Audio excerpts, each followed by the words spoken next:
juste un frère et une sœur qui jasent de finances en buvant du café.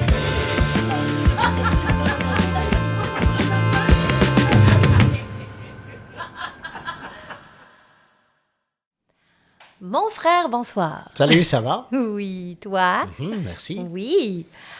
Ce soir, je suis encore une fois bien ravie parce que tu as décidé d'être très concret dans une démonstration de comment tu as fait pour sélectionner une entreprise dans laquelle tu investis abondamment à la bourse. Et puis, je suis bien contente parce que je pense que ça va être très apprécié de nos auditeurs qui veulent, et oui, des grands concepts, c'est le fun, mais aussi des fois de savoir concrètement, toi, qu'est-ce que tu fais. Puis, fait que là, on en nomme une ce soir. Là. Oui. Hein? C'est vrai de vrai, là, on travaille avec. Là. Absolument. Okay. Fait que, bon, on y va. Ben donc, tu sais, c'est ça. D'habitude, je ne veux pas trop en parler. Ouais. Mais là, ce n'est pas du conseil financier parce que même si je vais parler d'une entreprise, je vais parler de l'entreprise Enbridge. Yeah. Qui est donc une dans laquelle j'ai beaucoup investi pour moi et pour d'autres, là. Oui. D'autres. Mais je ne donne pas du conseil parce que je ne dis pas de l'acheter maintenant. Non. Je veux raconter le cas de quand j'en ai acheté beaucoup. Au mois d'août 2023, j'ai commencé à en acheter. Et j'en ai acheté jusqu'au mois d'octobre 2023. OK. Et seulement? Oui. Ah, je pensais que tu en avais acheté vraiment sur une longue période. Non. OK. Mais donc, ce qu'on veut regarder, c'est surtout le processus qui t'a mené à choisir cette entreprise-là. Exactement, parce que des fois, quand je parle à des gens, là, des amis qui regardent notre podcast et que ça les intéresse, souvent, ils ont des questions très concrètes comme ça, puis ils disent, OK, mais qu'est-ce que tu as vu? Qu'est-ce qui a fait? Oui, qu'est-ce qui a fait que tu as décidé d'embarquer? Comment tu l'as analysé, etc. Donc, je me suis dit que la meilleure façon de l'expliquer concrètement, c'était de prendre un cas. J'ai choisi Enbridge parce que pour moi, c'est pas que c'est mon meilleur coup jusqu'à présent, mais c'est celui que je trouve qui était le plus facile. Ah oui, OK. C'est celui où je me disais, mais je comprends pas que tout le monde ne voit pas ça. Donc, j'étais vraiment dans What do I know that others don't? T'as dû te le poser une couple de fois, là. Oui, puis j'étais vraiment dans... tu connais l'histoire du roi nu? Oui. Et que l'enfant est le seul à le dire? À le pointer puis à le dire, oui. Enbridge, au mois d'août 2023, là, je ne comprenais pas que la foule regardait le roi et que personne ne faisait de remarques. Wow, OK. Moi, je l'ai calé, là, je dis, je crois qu'il n'a pas de vêtements. Toi, t'étais l'enfant? Oui! Et j'ai sauté abondamment dessus. Excusez-moi, je crois qu'il n'a pas de vêtements. Oui, en effet. Ça m'apparaissait tellement gros et tellement évident. Ouais. Donc, c'est ça, ce soir, je veux expliquer pourquoi, qu'est-ce que j'avais vu, etc. Puis, avant de m'embarquer dans les explications, je veux y aller d'une blague dans certains milieux d'investissement. Donc, moi, mon style d'investisseur, ça s'appelle du value investing, donc de l'investissement de valeur, si on veut, qui est vraiment le style de Howard Buffett, de Howard Marks, là, qui est l'auteur du livre. Howard Buffett? Non, Howard Marks. OK. Tu as dit Howard Buffett, puis Warren Buffett? Oui. OK, excuse-moi. Oui. Pas grave. Et puis, mais il y a une autre école de pensée qui est le Modern Portfolio Theory, donc la théorie du portefeuille moderne. Et pour un peu se moquer de ces gens-là, il y a une blague, donc, c'est un professeur d'université qui enseigne la théorie du portefeuille moderne, qui marche sur le trottoir avec un de ses élèves. Et marchant sur le trottoir, tout à coup, l'élève remarque quelque chose au sol et dit « Professeur, regardez, il y a un 20 $ qui traîne au sol. » Et le professeur de lui dit « Donne-toi pas la peine de te pencher puis de le ramasser parce que si c'était un vrai, quelqu'un l'aurait déjà pris. » OK. Wow. Ce faisant, ils passent leur chemin et si les prochains qui passent après, c'est encore la même chose, ça peut rester longtemps. Ouais. Donc, il y a des occasions comme ça que tu te dis, bien, comment ça se fait que ça existe? dans le marché, puis que ça peut rester là, puis que moi, je le vois, puis que d'autres qui ont le style d'investissement que moi, je fais le voient, mais qu'il y en a tant d'autres qui le laissent passer. Il y a plein de raisons, mais une de celles-là, c'est cette espèce de naïveté des gens qui croient à la théorie du portefeuille moderne, qui est de dire que le marché reflète toujours dans le prix la valeur en temps réel. C'est complètement débile. OK. C'est complètement à l'inverse de The Intelligent Investor de Benjamin Graham et de toute cette école de pensée-là, mais il y a différentes... C'est une école de pensée. Absolument. OK, mais toi, tu n'adhères pas du tout. Oh mon Dieu! Okay. Je les trouve parfaitement ridicules. OK. Oui. Mais ceci dit, c'est eux qui sont la majorité qui enseignent dans nos universités, là. Okay. C'est l'école de pensée dominante dans le milieu académique. OK. Oui. Mais donc, c'est pas reconnu pour être ridicule, bien évidemment. Là, toi, c'est l'interprétation que tu en fais. Oui. Mais donc, c'est bien valorisé dans le milieu financier ou en tout cas dans le milieu scolaire. Absolument. Okay. Et ils n'ont pas les résultats financiers pour backer leur théorie. OK. Mais ça paraît bien OK. sur des ordinateurs, là, puis c'est des belles théories. Voilà. Mais on dirait qu'il y a comme quasiment un lien avec Enbridge, je trouve. Oui, bien sûr. Hein? Ben oui, c'est Okay. ce que je voulais dire. Ouais. Parce que je commence en essayant de dire comment est-ce possible que des fois, il y a une grosse occasion qui est là, puis qu'il y a si peu de gens qui la saisissent. Ils passent leur chemin. C'est que notamment, si on croit à la théorie du portefeuille moderne, on est convaincu que prix et valeur, c'est toujours la même chose. OK. Ça veut dire que si le prix est bas, la valeur est mauvaise. Je comprends. Donc, on ne veut pas le prendre.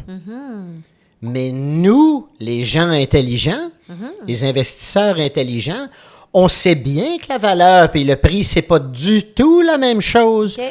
Te souviens-tu de l'exemple qu'on avait déjà utilisé d'un chandail? Oui. Quand même que son prix fluctuait dans le magasin, c'est le même chandail. T'as Il raison. te procure le même confort, Ouais. il te donne le même look. Ouais. Ben, c'est la même chose. La compagnie, là, elle est la même. Elle donne les mêmes résultats financiers, mais pourtant, son prix fluctue. Son prix fluctue beaucoup plus que sa valeur. Sa valeur réelle, elle bouge juste un petit peu de temps en temps, un peu vers le haut, un peu vers le bas, mais son prix fluctue énormément. Mais donc, je vois ton visage. Non, ben c'est parce que Oui. je reviens à les gens qui font vraiment une corrélation entre valeur et prix. Ouais.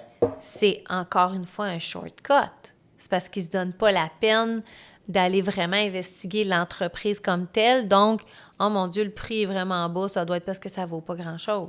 Mais c'est un raccourci. là. C'est notamment une des explications. OK. Tout à fait.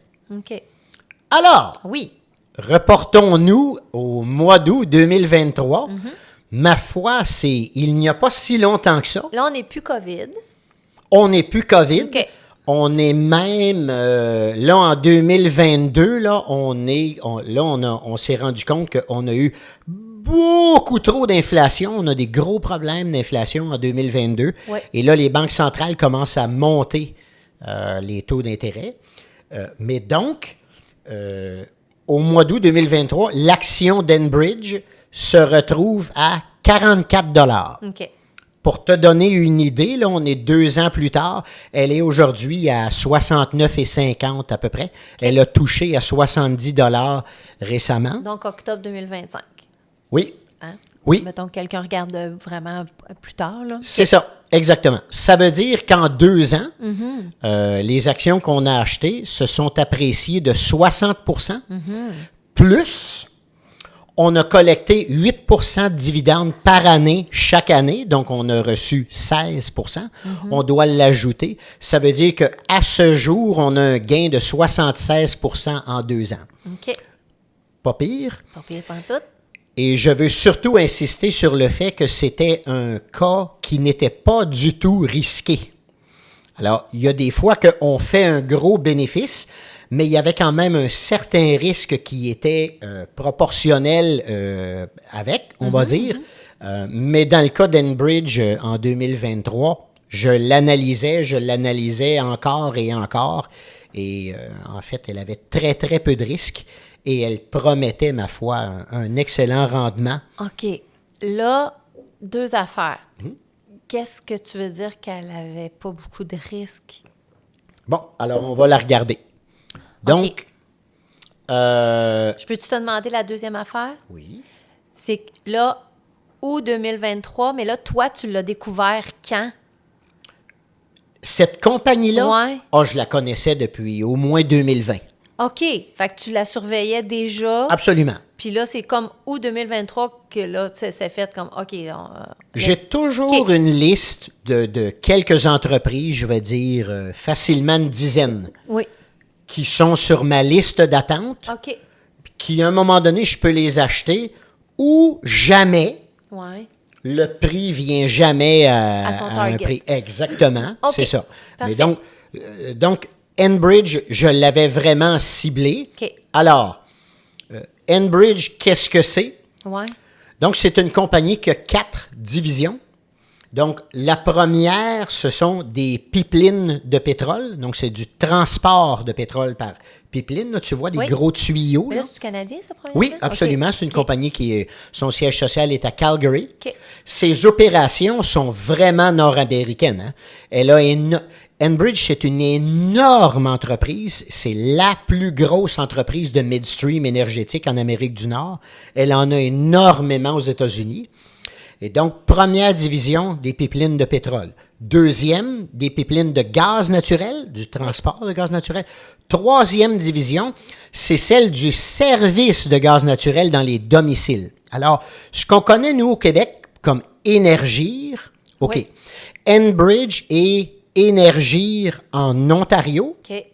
Et elle a également fait l'acquisition d'entreprises gazières comme ça dans différents États aux États-Unis, notamment North Carolina, Utah, Ohio.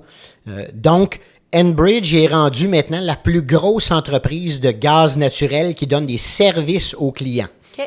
Donc, ça, c'est la troisième division. Et la quatrième, c'est énergie renouvelable. Enbridge a une petite division d'éoliennes, de solaire, etc. OK. La politique d'Enbridge, c'est de se dire, nous, on est une entreprise d'énergie. Et on procure le type d'énergie que le marché a besoin. Sur toutes sortes de formes. C'est ça, OK. exactement. Donc là, tu vois qu'ils en ont une panoplie. Donc, entreprise qui m'intéresse beaucoup. Et là, il faut tout de suite commencer par dire que le modèle d'affaires d'Enbridge, le fait que c'est une entreprise d'infrastructure, c'est très différent d'être producteur d'énergie. Alors, OK. première erreur, là, souvent, là, les gens d'investisseurs amateurs, là, Ouais. ils foutent tout ça ensemble et puis ils disent que Enbridge, c'est une entreprise énergétique, comme, admettons, un producteur de pétrole. OK. C'est aussi vrai de dire qu'Enbridge est une entreprise énergétique que si je disais le pont de la 25. Moi, j'ai un ami qui travaille pour Transurban, qui opère le pont de la 25, là. Alors, c'est comme si je disais que les gens qui opèrent le pont à péage de l'autoroute 25, ce sont des gens qui sont dans l'industrie automobile. Tu me dirais quoi? Tu dirais, je comprends qu'ils passent des autos dessus. On prend le mini-lien que tu fais, mais... C'est ouais, ça. c'est ça. Mais commande, Martin, c'est un pont. Puis les gens, ils passent quand ils payent quand ils passent dessus, là. C'est ça. C'est pas un concessionnaire auto là, qui dit regardez ça, ma petite madame, une belle auto neuve. Ça n'a pas rapport. Ouais. C'est la même chose. OK. Enbridge, c'est essentiellement, isn't it funny, by the way, le nom c'est Enbridge, c'est un pont énergétique. Ben oui. Voilà. Donc, Enbridge, c'est une entreprise donc, qui fait le transport entre un producteur de pétrole, là, admettons ceux qui sont en Alberta, puis après ça, il faut les acheminer en quelque part pour que ce soit raffiné dans toutes sortes de produits, puis notamment que ça devienne de la gasoline qu'on peut mettre dans nos voitures. Puis là, dans le downstream, là, il y a le raffinage, puis il y a toutes les stations d'essence, là, les Petro-Canada, les Shell de ce monde, là, tout ça. Mais comment on fait pour prendre un produit brut, d'un champ en Alberta puis qu'on l'achemine pour qu'on puisse le mettre à la pompe, là, ça prend une entreprise entre les deux qui fait le transport. On peut le transporter par camion, on peut le transporter par train, c'est bien beau, là, mais le très gros volume d'énergie, il est transporté par pipeline. OK. Bon, donc Enbridge est le plus gros joueur là-dessus. Oui. OK. Et leur modèle d'affaires, Enbridge, est donc dramatiquement différent de tous ceux qui sont les producteurs. OK. Quand tu es un producteur, le prix, mettons, de combien se vend un baril de pétrole, ça t'affecte énormément. Ouais. Parce que toi, c'est le prix que tu vends. Ouais. Tu es un producteur de pétrole, tu vends du pétrole par baril. By the way, ça fait longtemps que ce n'est plus des barils physiques, mais on continue d'estimer. Exactement. Et donc, s'il se vend 63 $ US, ben c'est ça que tu vas obtenir. Ton raffineur, là, qui est ton client là, à la fin, là, lui, c'est ça qui va te payer. Mais si le baril est à 105 $, tu vas obtenir ça. Enbridge n'est pas du tout tributaire de ce prix-là. C'est plus stable. Absolument, c'est beaucoup plus stable parce qu'il charge un prix qui essentiellement est fixe aux producteurs en fonction de leur volume. Moi, qu'il soit 63 ou 505, je le fais passer. Exactement. Ça va te coûter 12 $ par temps de volume que tu passes. Puis toi, combien tu le vends, je m'en fous. C'est pas ma business. Exact. C'est comme une auto qui passe sur le pont de la 25, que ce soit une Ferrari ou que ce soit une Datsun. Ça existe encore, une Datsun? Ça trahit peut-être mon âge que je veux dire qu'une Datsun, c'est une petite auto cheap, mais ça ne changera rien. C'est ça. Ton tarif, il va être 4,35. C'est ça, oui. Oui. Okay. C'est la même chose. Fait que là, déjà, là, il faut comprendre que quand on analyse le modèle d'affaires d'Enbridge, puis qu'on va commencer à se faire une analyse financière, nous, de combien ça peut me rapporter, là, ça veut dire qu'on n'a pas besoin de se casser la tête sur combien va valoir le prix, j'ai dit du baril de pétrole, mais ni le volume de gaz naturel que tu vas transporter non plus. Ça n'a pas rapport. Okay. Ça ne nous affecte pas. Et il y a quelque chose de merveilleux dans le modèle d'affaires d'Enbridge pour un investisseur, c'est que les contrats qu'il signe avec les producteurs, en plus, la très grande majorité du volume est dans des contrats qu'on appelle du take or pay. Sais-tu qu'est-ce que ça veut dire? C'est que même si jamais ils acheminent pas de pétrole dans les pipelines, ils vont quand même payer Enbridge. Fait que qu'est-ce que tu penses qu'ils font? Dans les faits, ils en acheminent toujours. Mais les contrats sont faits que les revenus d'Enbridge sont garantis. Okay. Si je continue à prendre encore mon exemple du pont à payage, c'est comme si tout le monde a un transpondeur puis que leur abonnement il est déjà payé d'avance. Que tu payes. Puis tu dis, que après tu ça, passes, tu passes pas. que tu passes chez moi à tous les jours ou qu'il y a un mois de temps que tu es parti en vacances puis que tu n'es pas ici, ben moi, ça me fait rien parce que je te collecte. Fait que la business d'Enbridge, là, c'est ça. C'est hyper stable. Fait qu'en partant, là, quand tu es moi, là, puis que tu as fait ton analyse d'Enbridge en 2020, 3 ans avant, là, tu en as fait une analyse, puis tu as mis Enbridge dans une case, dans ton modèle là, qui est safe. Hyper safe. Modèle d'affaires essentiellement garanti. Fait que, très intéressant. Les cash flows sont là, les cash flows sont garantis. Maintenant, ce qui me manque comme investisseur, François Pérusse, ça prend les deux. Oui. Donc, ça me prend le prix. Ouais. Fait que pendant 3 ans, le prix sur Enbridge, je ne l'ai pas. OK. Donc, je la laisse là. C'est une bonne entreprise, mais elle est trop chère. Bon. Là, est-ce que tu vas nous parler de... Parce que comment tu fais pour savoir que le prix n'est pas bon? Alors, on va commencer.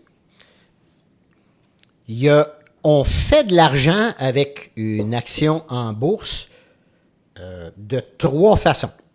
Donc, la première, c'est on reçoit un dividende. Ouais. Il y a des entreprises qui n'en payent pas. Ouais. J'ai déjà mentionné Discovery Silver dans notre micro. Elle ne paye pas de dividende. Fait que ça veut dire qu'elle nous rapporte de l'argent seulement de 2 façons. Mais celle qui paye des dividendes, c'est 3. La première, c'est un dividende qui nous est livré, qui nous est payé dans notre compte aux 3 mois. Or, Enbridge en paye un juteux dividende. La deuxième façon, c'est la croissance de l'entreprise. Parce que si l'entreprise est en croissance, forcément qu'elle va avoir de plus en plus de cash flow dans l'avenir. Donc, nécessairement, elle va avoir plus d'argent à pouvoir nous distribuer. Ouais.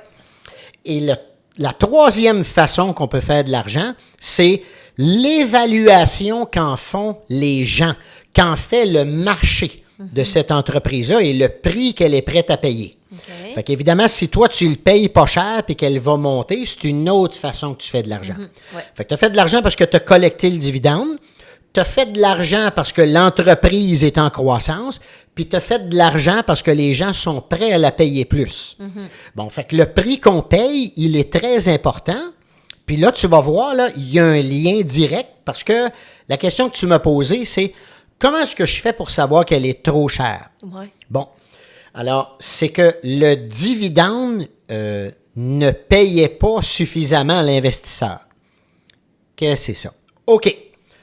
Là, il faut qu'on revienne à notre épisode où on a fait évaluation 101. Évaluation pour les nuls, qu'on a appelé ça. Alors, on a dit, on avait pris un exemple d'un immeuble locatif, puis on avait dit, s'il nous paye toutes dépenses nettes, 20 000 $ par année. Si on le payait 200 000, on faisait un rendement de 10 Si on le payait 400 000, on faisait un rendement de 5 Puis si on le payait 1 million, on faisait un rendement de 2 Okay. On a vu que les cash flows ne bougent pas. 20 000 $. C'est pareil quand on est dans une entreprise et qu'elle nous paye un dividende. Le dividende, lui, est fixe. Le dividende, c'est le cash flow qui va nous être livré. Celui-là, on le connaît. Il est affiché. C'est un pourcentage. Non, justement. Non. Le pourcentage, il va venir en fonction de la fluctuation du prix. OK. Le 20 000 $, est-ce que c'était un pourcentage? Non. C'était un prix fixe en dollars. Les dividendes, c'est un prix fixe? Mais bien sûr, l'entreprise, elle dit, moi, je vais payer 3,55 $ l'action OK. cette année. OK, je comprends. C'est un prix fixe. Oui. Ça veut dire que ton rendement en pourcentage, il va venir comment? Il va venir en fonction du prix que tu payes. Moins tu payes cher, plus ton pourcentage est haut. Ça va en sens contraire, ces affaires-là. Plus tu payes cher, moins tu fais d'argent. Moins tu payes cher, plus tu fais d'argent. Moins tu payes cher, plus ton pourcentage est élevé. OK, c'est passé ça. Tantôt, tu as dit 8 Oui. C'est pour ça que je t'ai resté avec pourcent. Oui. Mais donc, c'est en lien avec combien on avait payé. Exactement. OK. Et c'est la raison pour laquelle je l'attendais pendant Oui. 3 ans. OK.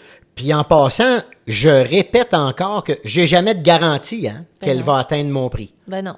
Il y a des entreprises que j'ai sur ma liste, puis ça se peut que je les aurai jamais. Ouais. Je vais avoir 92 ans un jour, puis je vais dire, ben, Colin, je l'ai jamais détenue, celle-là. Elle n'a jamais descendu à mon prix. C'est pas grave. J'ai pas besoin de la détenir. Mais donc, Enbridge était là. Et en 2021, puis surtout 2022, elle se met à descendre. Et à descendre, et à descendre. Donc, ta question au départ, c'était pourquoi qu'en 2020, je la trouvais trop chère? C'est que comme le prix était élevé, le pourcentage du dividende n'était pas suffisamment élevé. OK. Fait qu'admettons, je ne me souviens pas était combien en 2020, mais admettons que le pourcentage était 5 OK. Bon, ben j'estimais que 5 en dividende, c'était pas suffisant pour qu'il m'intéresse. OK. OK? Puis Tu voulais 8, mettons. C'est ça que tu t'étais fixé? disons que quand... Là, je vais t'expliquer OK. pourquoi 8, c'était vraiment bon. OK. Mais quand on est arrivé en août 2023 Oui. et que soudainement, le prix était à 44 $ et que ça voulait dire que le dividende payait 8 là, j'ai trouvé que c'était un prix ridicule et qu'il était temps que je saute dessus. Bon. Maintenant, faisons une équation mathématique qui me fait dire que là, maintenant, Ouais. c'était vraiment un bon investissement, qui avait peu de risques En et qui plus. allait sûrement donner un excellent rendement. OK. Donc, on a dit il y a 3 volets. Oui. Il y a le dividende, il y a la croissance, puis il y a combien les gens sont prêts à payer. OK, on va les prendre un par un. Alors, la finance, c'est simple, mais c'est pas facile.